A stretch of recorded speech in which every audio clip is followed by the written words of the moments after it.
Trump మీద జరిగినటువంటి దాడి వెనకాల వాస్తవంగా ఒకరిని వెంటనే కాల్చి చంపారు, క్రూక్ని, అయిపోయింది. అయితే అప్పుడే అనుకున్నాం కొంత మిస్టరీ ఏదో ఉంది, వీళ్ళు సరిగ్గా ఐడెంటిఫై చేయలేకపోతున్నారు అన్నటువంటి. ఇప్పుడు తాజాగా దాని మీద ఒక సైంటిఫిక్ రీసెర్చ్ చెప్తున్నటువంటిది ఏంటంటే ఇక్కడ 2 రకాలైనటువంటి ఇన్సిడెంట్స్ జరిగినాయి. ఒకసారి విందాం. Explosive. I'm actually nervous to bring this to you because, well, we know how much the deep state, the state, whatever's going on, does not like having its narratives punctured.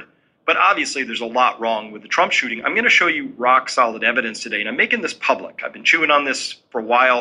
I don't have the complete analysis yet. We're gonna need more people to weigh in on this, but let me show you what I've got. So we're going to start here. This is day 3 of the cover-up, as we're calling it. And by the way, this is July 18th. I'm going to dedicate this. Benny Johnson చెప్తున్నటువంటి లెక్క అక్కడ ఒకేసారి 2 తుపాకులతో కాల్పులు జరిగినాయి. ఇది ఒకవైపు కాదు అంటూ తను ట్వీట్ చేసుకుంటూ వచ్చారు.